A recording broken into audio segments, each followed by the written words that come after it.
Gypsy pop singers and bands experimented with gypsy songs and melodies. They were involved in making new arrangements as well, and gypsy music advanced to a high professional level.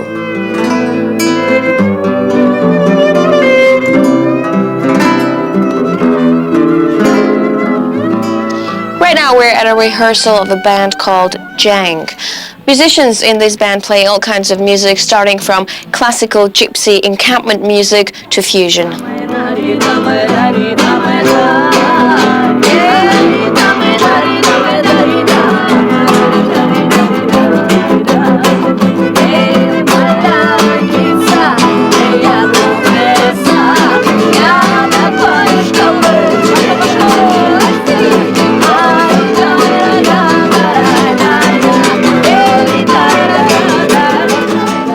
Can you please tell us how this group started and what kind of music you guys make? Родоначальник этой группы был заслуженный артист России Николай Иванович Эрденко. The forefather of this group was Russia's honored artist Nikolai Ivanovich Erdenko. Unfortunately, he died 2 years ago, but his daughter Rada is carrying on his craft. Musically, he was a very interesting person. He played traditional gypsy music with the addition of jazz rock elements. So in Russia, Nikolai created a very unique style called fusion. Now, one of the important themes of our music is patriotism. It deeply touches our soul. And as fate would have it, we are now recording a military patriotic album.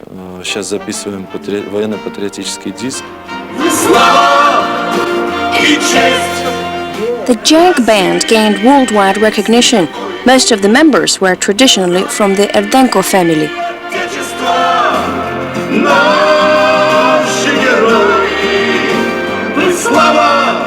Their big musical family belongs to an artistic class of Russian gypsies who settled from the times of forest choirs, but they still keep national traditions.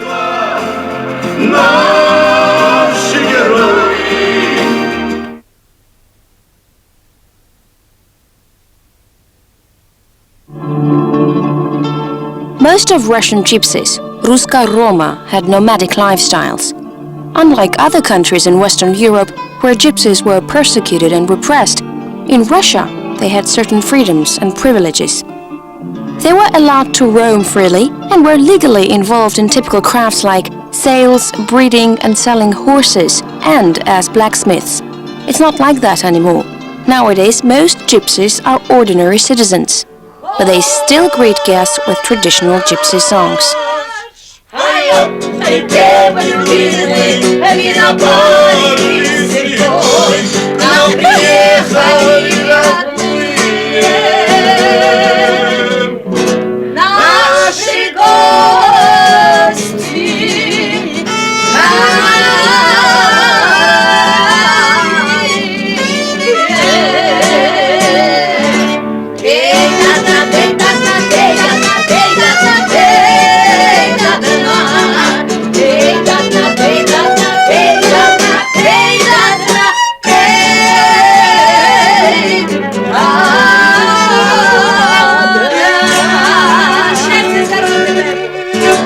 Спасибо большое, мне никто так не встречал никогда. I've never had a welcome like this anywhere in my life. I'm in shock.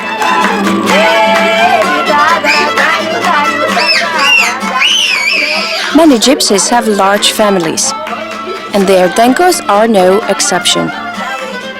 Many generations of their family are musicians and artists.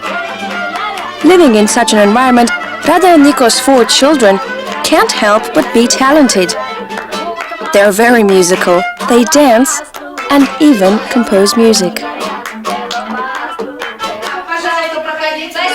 Thank you, thank you. Oh my God, how beautiful! Gypsy families always meet guests by offering a feast. Do you have like national food, something that's typically gypsy? You know, gypsies are great connoisseurs. They choose the best dishes from every European cuisine. Undoubtedly, we have always been making wonderful borscht. That's a Ukrainian edition. Do you follow gypsy traditions in everyday life, or is it just for special occasions?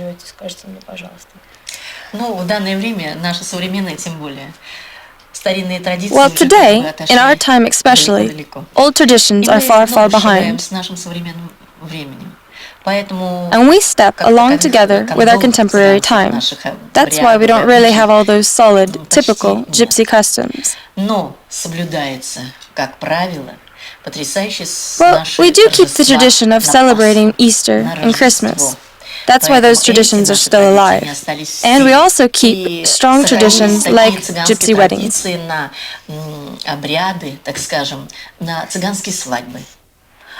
Why is it that the gypsies in Russia don't have a nomadic lifestyle anymore? There was an order by Khrushchev that said, okay, that's it guys, everybody go get a passport fast and go to a kolkhoz, or another type of farm. This order did not stop the gypsies, but caused many to get their own businesses. Some became blacksmiths, some became horse breeders. They finally started living like normal people. Do you regret that you don't live as a nomad? Sure, that's why it attracts me so much. When we have been on location or on tour, our filming takes place outdoors. We go to a forest, and when the light of the campfire gets going, it's so beautiful. My eyes water when I imagine living permanently in nature. Without it, we became very down to earth. Like they say before, gypsies used to be birds.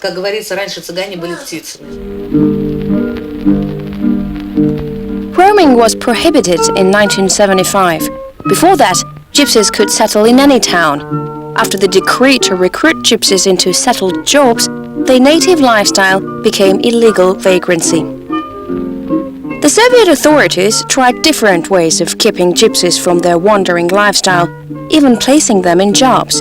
In the Soviet newsreel, the advantages of settled life in a town are promoted through the example of Gypsy Mikhail. The propaganda didn't always work, but many gypsies continued doing habitual work for a living. For gypsy women, it was always fortune-telling. In Russia, gypsies had different methods. Some went around villages begging and offering to tell fortunes. Others worked on markets. Often they set themselves up in the city and had clients come to their apartments, which is still common. Up to this day, fortune-telling remains a professional occupation for many gypsies. We now came to a family where the knowledge and the talent of fortune-telling is passed down from mother to daughter throughout generations. Hello. I've been told that you can tell my fortune. Yes, I can. Can you look at my hands? Sure. Which hand do you usually look at? On the left side, you can see your life, and on both hands, you can see your marital status. Where is the lifeline? On the left, because it's closer to your heart. What does this mean? Am I going to get sick and die? No, you will not get sick or die, but it will be a blow for you. It's not life-threatening. A comfortable family situation will come, along with a nice future. You will have everything, but you just need to wait a little. Gypsy woman can fortune tell on playing cards and tarot cards. She's now doing a reading of tarot cards, and she's telling me that in order for the cards to tell me the truth, I have to give her money.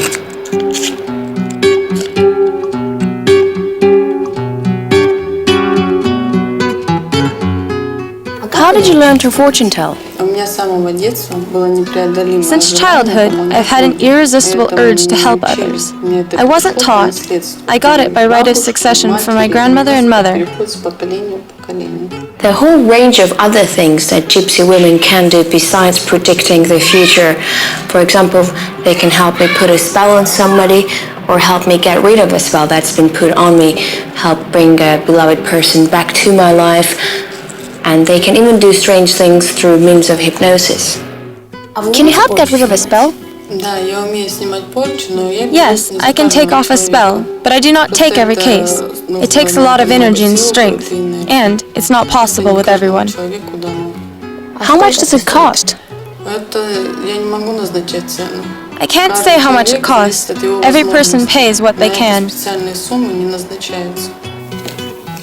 Can you actually make a living out of fortune telling? Fortune telling helps people, and it's not to make money. I don't advertise. People find out about me by word of mouth. Fortune telling exists in many cultures, but only gypsies use it as their main profession. Constant personal contact with new people made some of them real psychologists. Street gypsy soothsayers sometimes use their experience and psychological influence to swindle people out of money. There is even a special term called gypsy hypnosis. It's used in a special environment among street gypsies. You can meet them at railway stations, markets, and on public transport. Wondering gypsies don't work, they live on money from begging. This isn't a new way of life for them, but years ago, Russian sympathy for them was stronger.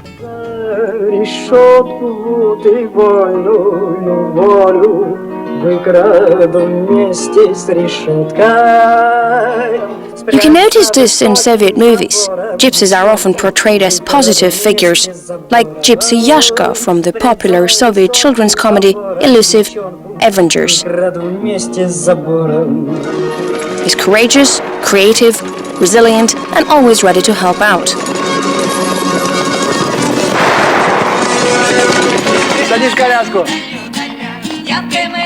The famous film Cruel Romance is based on the play by Alexander Ostrovsky.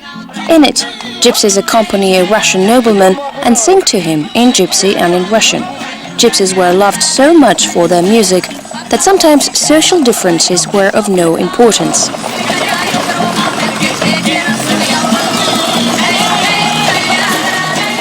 Proud gypsies always avoided politics and tried not to get involved in wars, but still assisted the Russians in difficult times.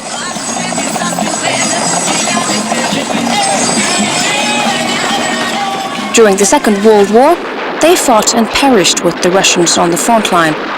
They hid runaways as one of theirs and helped captives to run.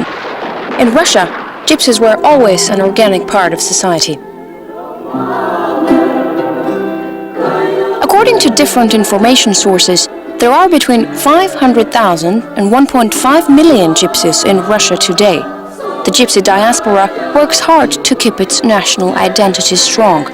There's a federal national autonomy of Russian gypsies, a magazine, gypsy language courses, and even a Russian gypsy dictionary. Days celebrating gypsy culture and festivals are often held. In addition to official institutions, there are some independent movements which demonstrate a real interest in the tradition and history of this ancient people. We're at a special horse center right now. A very unique event takes place here each year. It's sort of an excursion slash a training called the Gypsy Anabase. And what happens is that the participants of this event sort of transform themselves into the real gypsy encampment and then just go off and wander around fields around Moscow.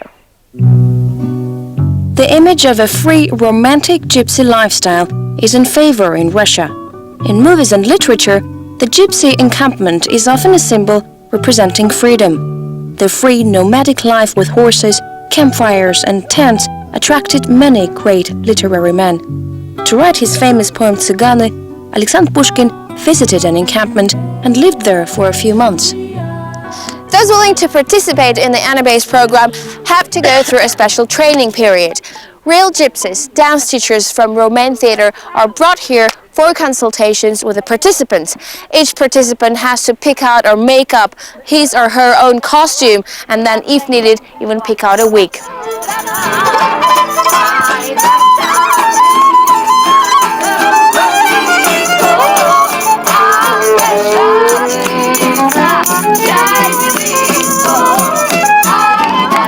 Everything is very serious here. The gypsy newcomers have to learn how to sing, how to dance, how to fortune tell, how to speak gypsy, which is actually called the Romani, because once on the road, they can actually come across the real gypsies, in which case they mustn't embarrass themselves.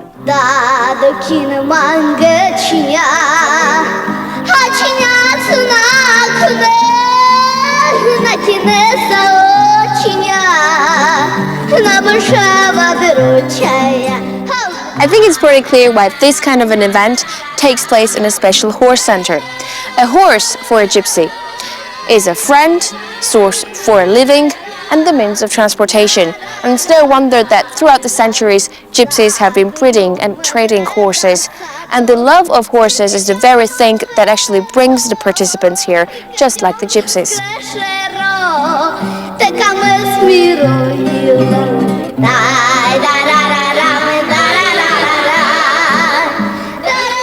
Unconditional public love surrounds gypsies in Russia nationwide.